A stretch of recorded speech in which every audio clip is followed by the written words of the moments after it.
Hello, my fellow book loving friends. My name is Dee Armstrong. I'm a romance and suspense writer. I'm also a mom, a grandma, a book lover, a teaholic, and a gardening ninja. Welcome to my January author news. Ring that bell and follow me to find out what's new in my writing world.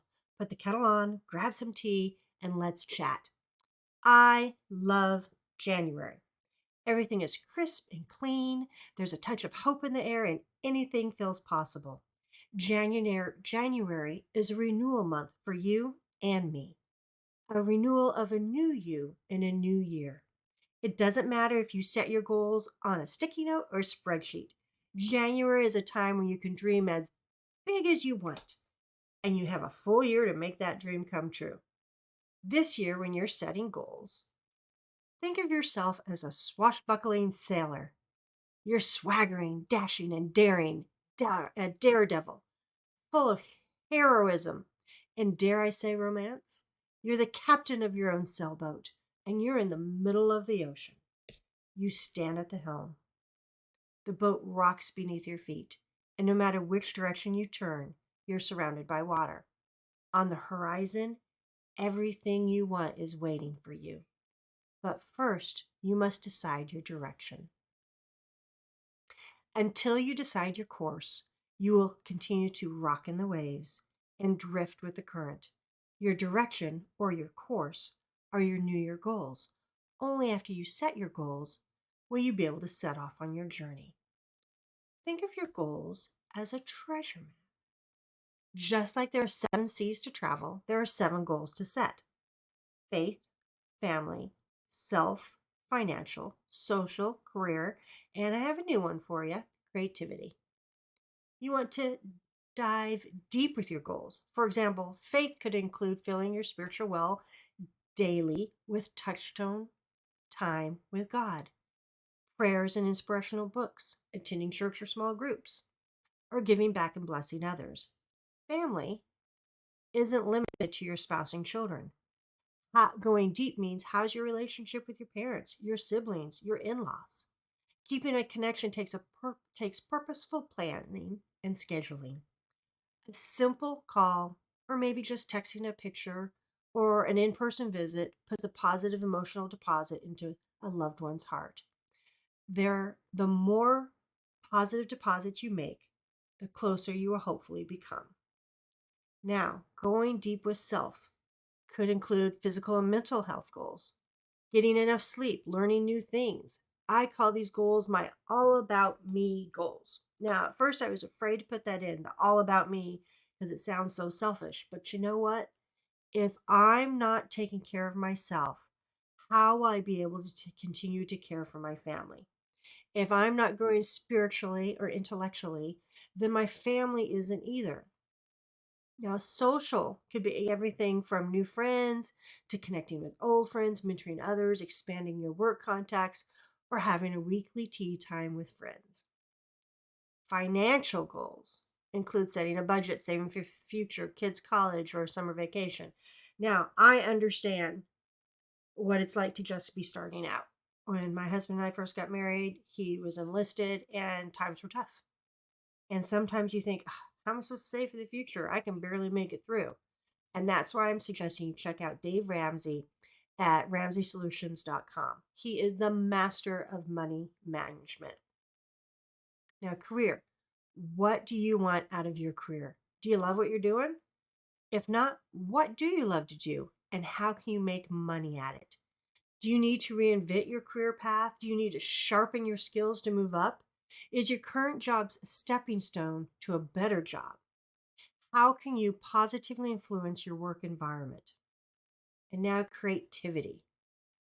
This is something that is true and dear to my heart. We are born of the Creator and have an instinctive need to create or be creative. Some people, well, to be happy, actually, some people fulfill this need by cooking, some by painting or inventing or gardening. I fulfill this need by writing. Writing is soaked into me. I think about it all the time. I dream about writing. Sometimes I wake up with a plot that I write down because I had a dream. I'm like, oh, I could use that for a book plot. About a month ago, I woke up and I was singing a song or a poem, which is what it really was. And I wrote it down and fixed it up a little bit, and I'm entering that into a contest. So I feel writing is my God given talent. I feel writing is what God has called me to do. Writing fills my creative well. Um, your creative skill could be what gives you peace. It could be an outlet to express yourself or a way of giving back. Or your creative skill could be your future forever career. Now, raise your flag. You have sketched out your treasure map, and every ship has a flag as a way to communicate with other sailors. Your flag is your attitude towards life. You run your flag up to the top of the crow's nest. Sometimes our flags are a little tattered or torn. Sometimes our flags wave in full glory. And sometimes our flags say that we're down, keep clear, or we're at risk of going aground. Ask yourself what your flag says about you. Does your flag say that you're a goal getter or a sitter? Does it say that you bring a positive attitude to everything you do? Check your flag. You can always bring it down, take a think, sip some tea, and raise it again. Find your North Star. Since the beginning of time, sailors have used their North Star to navigate. My North Star is God. He is who I look for guidance and inspiration, to heal my wounds and to find peace. I hope he's your North Star too. Let's talk about our compass. Calibrate your compass. Every sailor has a compass. For goals, your compass is affected by the magnetic fields of your emotions, positive emotions and negative emotions. You want to head due south to your goal of you fill in the blank, but you're angry or sad or mad. The energy sucked out of your efforts by negative emotions throws you off course, or worse, shifts your course down into the direction of Davy Jones' locker. If you're excited and energized about your goal, that energy creates a positive magnetic field that leads you towards your goal. Plus, the positive energy you send forth touches other people, energizes other people's positive energy, and their energy adds to your energy, creating a magnetic field of positive power, and magic happens. Connections are made and goals are achieved. Check your compass often. Inspect your cargo. What's in your sailboat? Do you have past failures taking up precious space? Have you stocked up with the negative phrases of others that others have said instead of tossing their words into the sea? Stock your cargo with good food, great friends, and powerful positive thinking. Anything and everything you need to make your voyage a success. Now, this is my beware fellow travelers.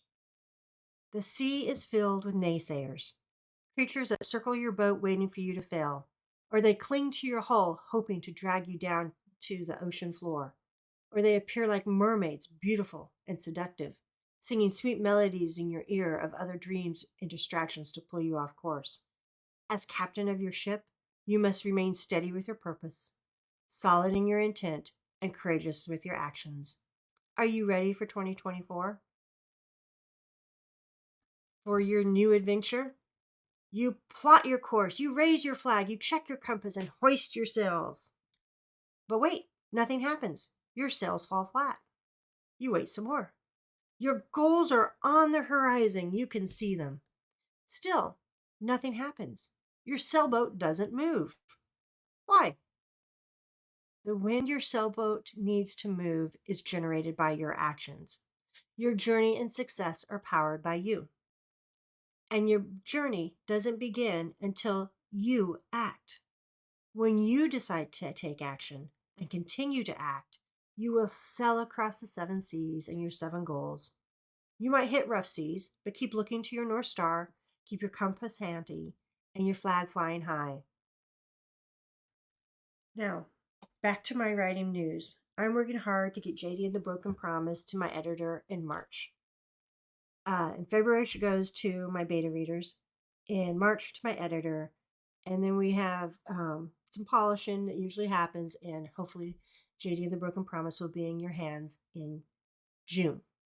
Now, Spill the Tea is back January 23rd, 2 p.m. Eastern Standard Time. I will be spilling with author Kathleen Baldwin on her book, A School for Unusual Girls. That's a Tuesday. The rest of the Spill the Teas will be on Wednesdays. If you can't make it, no worries. The recording will be on my YouTube channel, and I think we're putting it on Kathleen's also. Keep up with all my author news and sneak peeks and spill the teas by joining my newsletter. The link is in the comments. And that's it for me, Dee, and my January author news.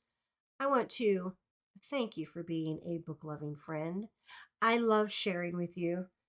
And so I'm going to toast to you. Farewells and following seas and happy reading. As always, you'll find me writing on the porch. Bye for now.